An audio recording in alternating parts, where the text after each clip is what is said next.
And we are back with the third segment of the GSMC basketball podcast presented by the GSMC Sports Network. And in this third segment, we are going to be going over some of the most iconic NBA backcourts in the history of basketball and in the history of the NBA more specifically.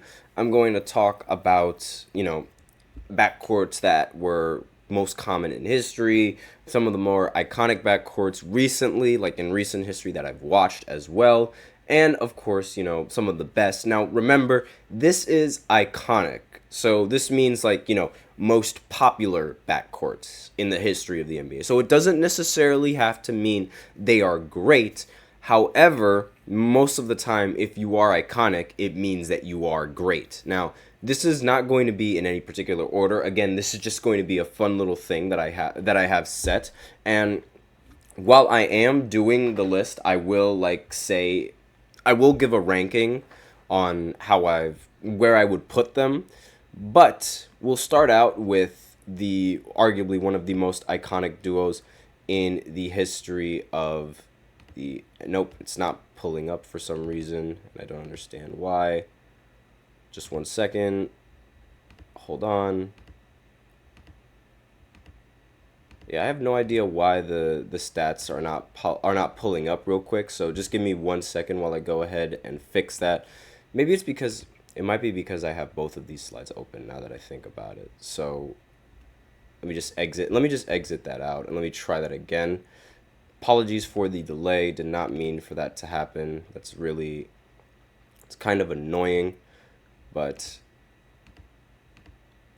why isn't it working? I don't know why it's not working now. It was working just fine before.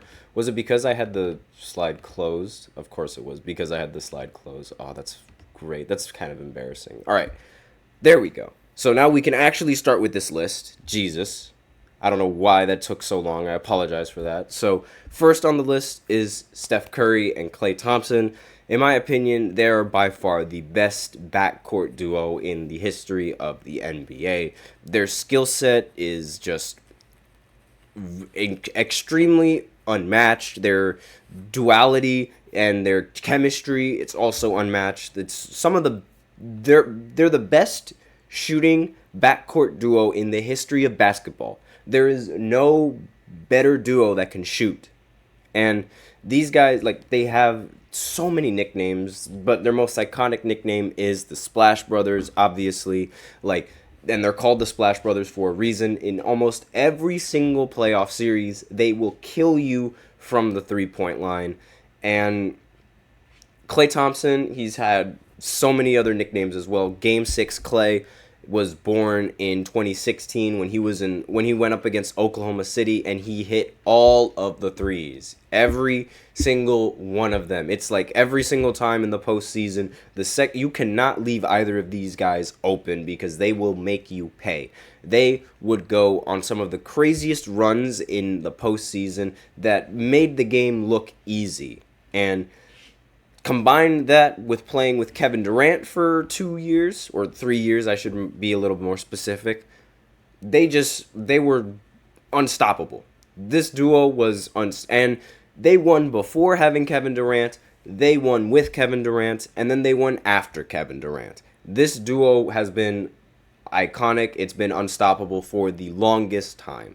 And the only real stain on their legacy is them blowing a 3-1 lead to LeBron and the Cavs with, Kyrie and Kevin Love. But aside from that, they have nothing to worry about, and there's really no argument for them not being the best. I don't see any other duo that could be ranked better than them. I mean, Steph Curry, he's a dominant ball handler as well, and not to mention the shooting that they do in the postseason. It's ridiculous. They've sort of, with age and with Klay Thompson on the decline, it's sort of died down a little bit, but they were a force to be reckoned with in the postseason. It was dangerous. So that's one dynamic duo that's down. Next we have, let me just go ahead and pull up the other one. Here we go. Manu Ginobili and Tony Parker. This is definitely going to, Eric is definitely going to love this. Go ahead and watch the wrestling podcast if you haven't already. That he's the host for wrestling, but Eric, he loved the Spurs and when he watched basketball back in the day, and Tony Parker and Manu Ginobili are by far one of the most underrated backcourts in the history of the NBA, in my opinion. Definitely one of the most underrated. When they were on the Spurs, they won 4 championships together. Tony Parker won the Finals MVP in 2007. They were also paired up with Tim Duncan. The entire Spurs as a team, when they were that big three, along with Tony Parker and Manu Ginobili, they never missed the playoffs, ever. Every single year that they've played, they've always made it to the playoffs. And they have 4 championships to their name, and Tony Parker having a Finals MVP to his name. That it's more than iconic. But the thing is, the fact that they were on the Spurs and they weren't as flashy, they didn't really get that much attention from the media or the rest of the fans. But they slowly changed the game. Tony Parker was a wizard with the floaters. Like, that man could float the ball up, and he basically started floaters if you really want to be technical here. And Manu Ginobili, he started the Euro step as well. Now, obviously James Harden perfected it, but he was the start of it. And these two players, they quietly changed the game and how guards play. But no one really gives them their flowers, and no one really gives them credit for it. So figured I'd go ahead and give them that nod. Now, I would put Steph and Manu Ginobili, and I would put Steph, Clay, Manu, and Tony 1 and 2. So these two are 1 and 2. Now the rest are a little bit random, and the order that you put them in, it doesn't really matter to me. I haven't even decided the order yet. So next on the list is Isaiah Thomas and Joe Dumars. So I put both of them on here because they were part of the most iconic Detroit Pistons team of all time, the Bad Boy Pistons.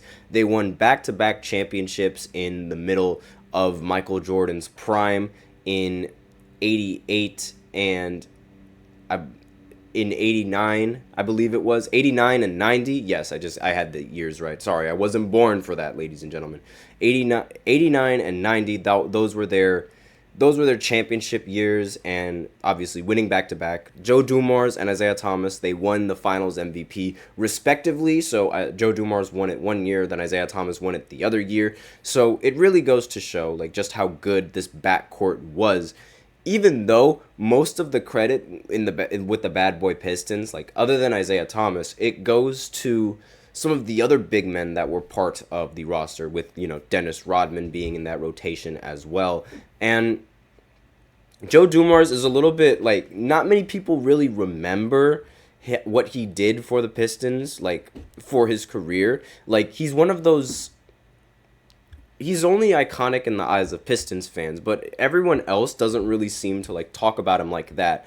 And it's kind of rare and odd coming from a finals that the fact that he's a finals MVP and he doesn't really have as much recognition or fame like one, if that makes sense. But these two rings to their name and 2 rings for the Pistons, some of the only championships that the Pistons have won. So I definitely had to include them on this list because of how good they were as a team. Now, since we are talking about the Celtics, one of the main duos that came to my mind was Rondo and Ray Allen in the backcourt. They won only 1 championship with each other, which is kind of, it's kind of underwhelming, but they were part of the big 3 with the Boston Celtics in 2008. And again, this is a list about being iconic. And when I was growing up watching basketball, these guys were without a doubt iconic. And I liked watching the 2 of them play. I loved watching Ray Allen shoot the ball, and I really liked watching Rondo pass the ball. His playmaking was unmatched. Playoff Rondo, one of my favorite players to watch. And it's really with Ray combined with Ray Allen shooting, these two were a very lethal force because, Ray Allen can go off the ball and Rondo is going to easily find him. Like these two, they only won one championship together, but they were not a duo to be trifled with. Even though Paul Pierce was the best player on the team, but they needed a good point guard and a good catalyst. Like this is just being iconic. And if we were going to if we're going to do like a ranking, like an all-time ranking, these guys wouldn't even make the list. Like, and I'm just going to be honest with you. These guys, they wouldn't make it this high on the list, if that makes sense. And they would be rather low, and they wouldn't be a really high option in my opinion. Now, the next duo, it's going to be a little bit controversial, but this is just in my opinion because it's my list, so I can say whatever I want. And it's James Harden and Russell Westbrook. Now, again, it's just being iconic. And when they played together, when they were on OKC and they made the finals and they went up against LeBron, I really liked the performance that they put on for the NBA and in the finals for the Thunder. Now, one of the reasons, but that wasn't even my favorite,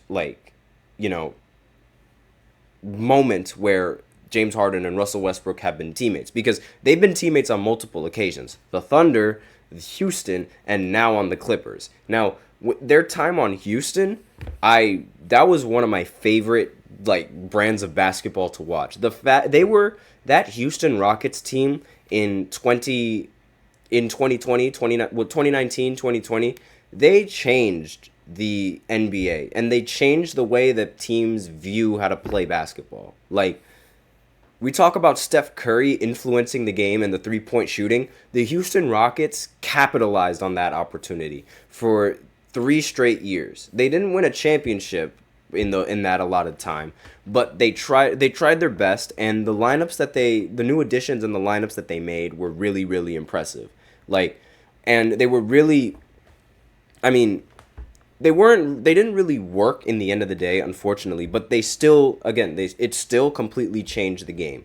And the reason why I say this is because the small ball lineup that Russ and Harden were running, so first off, Russ played some of the best basketball I've ever seen in that small ball lineup, along with James Harden.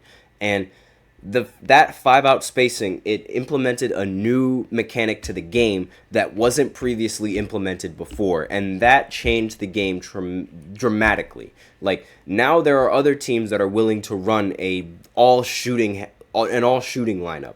Granted, they would rather run pick and rolls with the center being the other option, but aside from that, most of the time you have to be able to shoot, and this was the catalyst of everyone needs to be a shooter.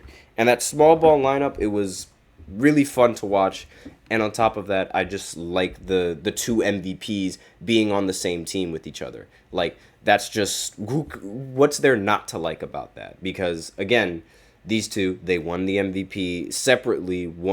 Russ won it before James Harden.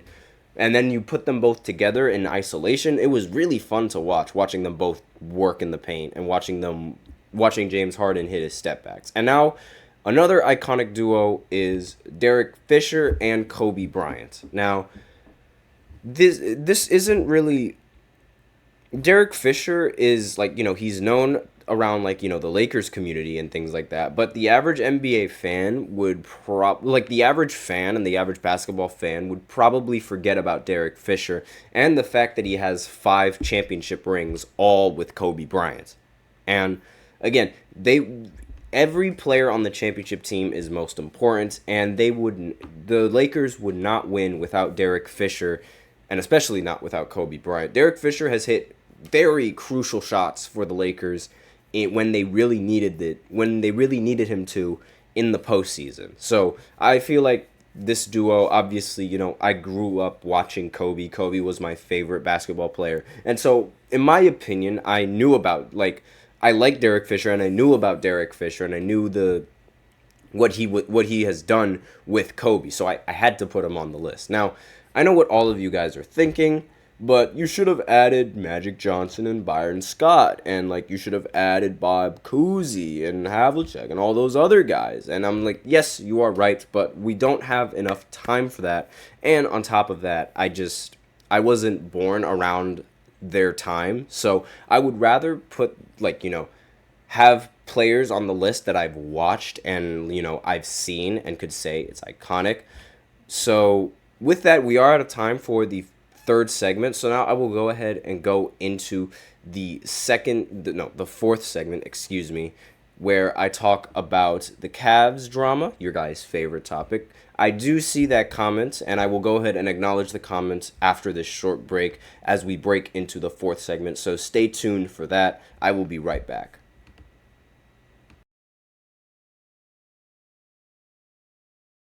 For the best and latest podcasts available anywhere, go to the podcast app on your cell phone and type in GSMC to access free content-rich podcasts on health and wellness, book reviews, sports, entertainment, relationships, social media, movies, technology, finance, and even weird news. Subscribe and download the GSMC Podcast Network's family of shows, available everywhere podcasts are found.